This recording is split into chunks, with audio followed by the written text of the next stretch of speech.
dafay nekk forme de violence wax nga ko waxul lu ñagas dafa restituer propos mais la connotation dans la communication dafa am solo la gestuelle dans la communication dafa am solo te defe naa nag bu fekkee ne jigéen nga na ngay waxee amaana keneen mi ngi si gis pankite goo xam ne yaa ngi koy jaay xëy na moom itam mun na ko interpréter autrement moo tax encore une fois il faut que l'on puisse polisser je dis bien polisser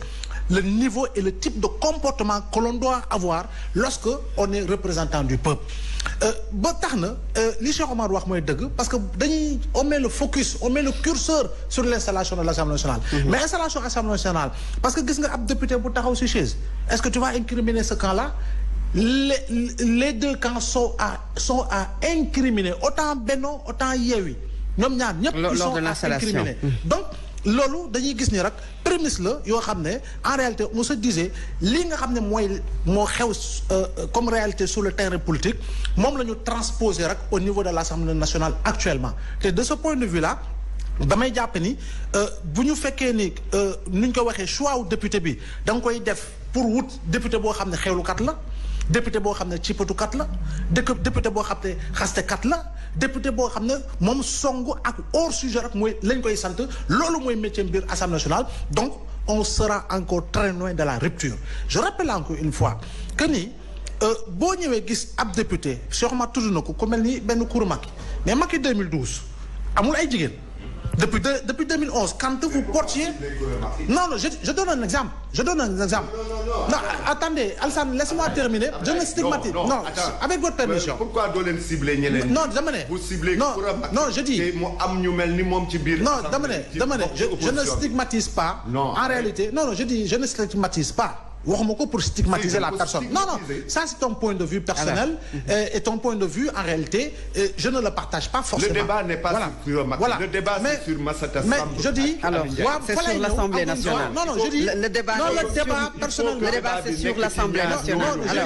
Je dis des faux fuyants. Non Alassane il faut qu'on s'écoute. Le débat c'est sur l'Assemblée nationale. Non on cherche des faux fuyants. Alors avec votre permission Alassane il va m'écouter. Il va m'écouter, forcément il va m'écouter. Non, bien sûr, vous avez votre temps de parole. Il n'y a pas de faux fuyants. Il faut le laisser terminer, Alassane. Vous le laissez terminer. Alassane Cissé, il va m'écouter. Je dis bien, il va m'écouter parce que xam na ma de ce point de vue-là da ngay gis ni damay ne su ma joxee tour c'est parce que en réalité am na loo xam ne Cheikh Omar boo dee majorité yore nguur di gérer am na yoo xam ne amaana nañuy baalee keneen ki xëy na sax askan wi yow du la ko mën a baalee noonu. moo tax ma ne encore une fois le choix des personnes yi nga xam ne war nañ leen yóbbu ci penc ndaw réew mi dafa am solo c'est une tare congénitale partagée dans le champ politique loo xam ne da ngay jëli ay nit yoo xam ne amaana gis nga nu ñu mel ak seen melokaan mais yow la nga soxla ci ñoom moo tax nga tànn leen yóbbu leen biir Assemblée nationale. Je donne l'exemple pourquoi c'est par rapport à des prises de position constatées tout simplement. Je dis bien par rapport à des prises de position constatées, par rapport à un discours porté boo xam ne en réalité ça ne reflète pas l'image en réalité d'une Assemblée nationale boo xam ne soxla nañ fa ay nit yoo xam ne dañuy andi xam-xam boo jëlee le président du groupe parlementaire de Benno Maître Oumar Youm oui. Mais quand il prend la parole da ngay xam ne kii c'est un homme d'expérience qui parle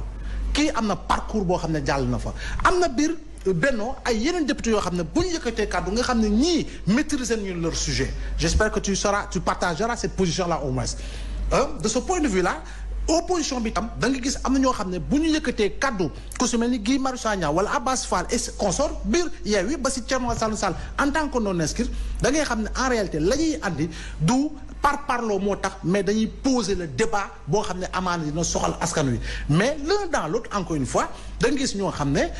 taxaw fële yooxu taxaw fële joxoñ taxaw fële saaga taxaw fële en réalité violence yu ndawaan yooyu ñuy soofantal moom mooy créer forme de violence bi nga xam ne gis nañ ko tey te encore je rappelle que nit amul sañ-sañ yëkkati loxoom teg ko ci kaw nit waxuma la sax jigéen c'est un acte à condamner à tout point de vue te wax ni ko en réalité moom ci boppam nu ñuy exiger des excuses publiques pour Alwo Ndiaye ñibbi boobu wax ko moom kii dóori itam. on doit présenter alors c'est clair c'est très bien Abdoulaye c'est clair alors Yewwi Askan Wi bi ngeen di battre campagne je pense que li ngeen laajoon Sénégalais yi jox nañu leen ko pour la première fois dans l'histoire politique du Sénégal ñoom une assemblée nationale avec sa configuration boo xamante ne da ngeen a mel ne ku timboo ak pouvoir bi et li taxoon mooy da ngeen a taxaw ne da ngeen di prôner pour la rupture mais aujourd'hui les responsabilités ñu wax ci plateau bi yëpp jàpp nañ ne c'est partagé et que seen bos kon mi ngi ci biir est-ce que loolu lañ doon xaar. moom laa njëkkee. njëkkee en vous disant que du côté aussi bien du côté de Gniby que de Massata ñoom ñaar ñoo. donc li ngeen waxoon Sénégalais yi kon da ngeen ko teggi. boo bañ gi taxasee ñëpp ñaar yi. ay ca kon mi ngi wax sànq foofu mais dama koy delloo ci comptable. li ci ëpp solo mooy bu ñu constaté chaque société génère ses propres crimes et ses propres violences mais ñun dañoo am benn violence bu doy waar bu ñu am boo xam ne au-delà des injures et autres même dans le comportement dañ koy dessiner ci plateau yi même dans l'approche ci mbedd bi dañ koy gis. alors bu ñu amee lii représentation ci biir Assemblée nationale pour man en fait on a juste fait un calque de la société sénégalaise. Ouais. Et c'est dommage qu'on en arrive là pour un pays boo xam ne dafa soxla tey jii on veut changer de fusil d'épaule loolu la ñuy wax 2024. pour changer de fusil d'épaule il faut qu'en même temps toute la conscience collective ñu boole ko ci. parce que si on ne change pas de conscience collective duñ dem fenn su nekkee xastanteeg saaganteeg dóorante la ñu yaakaar pour avancer loolu dëkk bi du dem donc muy benn ñaar Yewwi pouvoir laa yemale Fatou Abdou man politique dama ci assumer du ma cautionner violence du ma cautionner ñàkki teggin du ma cautionner sax ay saaga donc mu jógee ci Yewwi dama koy condamner mu jógee ci pouvoir dama koy condamner li waroon li jekkoon mooy je l'ai dit tout à l'heure bi muy tàmbali dañuy siffler récréation bi jeex na parce que à un moment donné il faut qu'on arrête lan lañ soxla pour réew mi. mais est-ce que jàpp nga ne ak ni mu commencé nii ça va s'arrêter en fait. mais parce que bi ñu commencé Assemblée nationale ba tey c'est très tendu. mais d'abord il faut nga am benn am situation boo xam ne c'est inédite mu yaa xonq sànq say kàddu mosuñu am. assemblée bi configuration mel mais pour man au-delà de configuration bi dafa ñoo xam ne dañu leen yebal bu ñu la yebalee dañ lay yenn dara te la république ma fàttali elle est vertueuse su nekkee assemblée nationale nga toog république moo tax nga toog fa te boo fa toogee dafa am nu ñuy toogee dafa am valeur dañuy fàtte ñun sax ñun des fois li ñu yenu lan la te askan wiñ tàlloon suñu loxo mu jox ñu kartam moom moo taxaw du ñu seetaan mais buñ poussé le bouchon tuuti Fatou Abdou xoolal li xew ci diggante ñaar ñi député yi dafa am jeexital ba ci biir société bi kee këram dañ ko taal dafa sànni xeer yaakaar nga ni ay li ñu doon wax ay du yom ci bopp borom voilà ça commence këru ki nga xam ne moom moo toj nopp ñi Fatou Abdou la dame là comment elle s'appelle moom lañ sànni ay xeer di fa taal pour lan donc il faut qu'on apprenne ñun suñu bopp ñi ne politique ak ñi nga xam ne ñoo bëgg dugg ci politique ñoo xam ne toogaay dañ koy war a defar soo bëggee jiite nit ñi da ngay defar sa toogaay munoo digle càngaay par doo ko def que ça soit du Yewwi ou alors du pouvoir ñun ñëpp ñoo ci am képp ce pays-là n'appartient pas à une coalition n'appartient pas à un groupe ñun ñëpp ñoo ko bokk yam mais bu ñu digle càngaay dañ ciy jiitu loolu am ci tënk ci li muy wax mais ñu fàttali benn affaire soo def sa liste ñu dem ba dernier moment ñu gis ñoo xam ne dañuy ñëw bu ñu ñëw sax kii loolu la bi ñu koy rappelé nan la ñuy duggee assemblée nationale ak c'est pas moi un sac sous forme de pistolet ñëpp teg seen bët nga xool kenn waxu dara waxutuñu loolu maintenant dans le débat où on attend la lumière ay saagante ay xastante ngay taxaw publiquement télé ñëpp di dégg nga naan ñii ay borom ñaari tur lañ loolu je pense que c'est respectable léegi bu nee nag député yi lañ yaakaar ñu soppi réew mi y a un problème il faut qu'on siffle la fin de la récréation et ensuite pour le président de séance le président de l'Assemblée nationale lu mel nii bu amee da nga suspendre séance bi. mais il l'a fait. mais c'est pas suffisant mais ramener les gens à l'orthodoxie il a la possibilité il a la possibilité. chacun prenne ses responsabilités. non même si moom moo jiite Assemblée nationale. les responsabilités Fatou c'est vrai que je le rappelle encore on est responsable de quelqu'un ou de quelque chose. bien sûr moom il est responsable de quelqu'un et de quelque chose en même temps. séance bi il est responsable des députés mais bu arrêté séance bu pare mais su ko defee benn yoon ñaari yoon ñu ne waaw mais bi ki bëgg a bëri pourquoi ne pas convier kenn ku nekk groupe ba nga nekk qu'on échange sur l'orthodoxie d'abord mais ensuite ñu bàyyi xastante bi saagante bi ça ne mène à rien